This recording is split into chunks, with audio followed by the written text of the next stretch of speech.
ሀያ ጀማ እንዴት ናችሁ? ደህና ናችሁ? ሁሉ ምርጥ ነው፣ ሁሉ ሰላም ነው።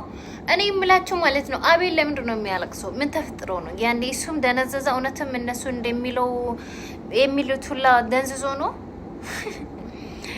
ወይኔ ፈረንጁ ማለት ነው። ሁሉም ሰው ነኝ ፈረንጁ ትችላለህ። አንተ ደግሞ በዛ በኩል ላይ የምታደርገው ነገር ትችላለህ፣ የምር ትችላለህ።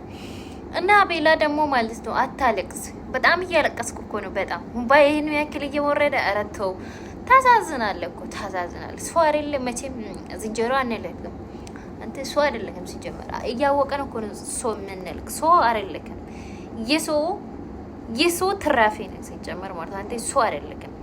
ስለዚህ አታልቅስ። ማንም ያዝን ሰው የለም አቤላ ለአንተ ማለት ነው። ማንም አንተና ሄርሜላ ሺ መቶ ጊዜ ብታለቅሱ ማለት ነው ማንም ያዝንላችሁ ሰው የለም። የምሬን ነው የሚላችሁ።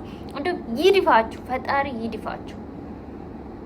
ሰዮ አልቅሱ፣ ደርሳችሁ እዩ። በጣም ደስ የሚል ነገር ነው። እንኳን በቃ አይደል እንደዚህ ስትሆኑ እንደዚህ ስታለቅሱ ማየት ማለት ለኛ ክብር ነው።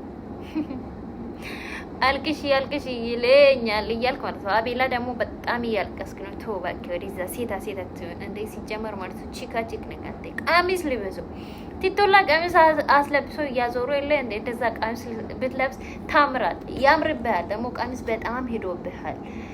እና ማርቲ አይዞሽ፣ ውሃ ጠጪ። ገብቶላችኋል? ተረጋጉ እሺ። ቆይ እንዴት እናንተ ወይ ምን አይነት ጭንቅላት ነው አላችሁ? የሰው ባለ ትዳር ወንድ ከየሆነች ሴት ጋር ካላጣበቀ ነው አላችሁ እኮ እንዴ? እሱ እኮ አፍሮ ነው፣ አብርሃም እኮ አፍሮ ነው እንጂ ምንም አልሆነም። የሆነ አለድል ከሄርሜላ እንዴት ሊላቀቅ ብሎ አፍሮ ነው እንጂ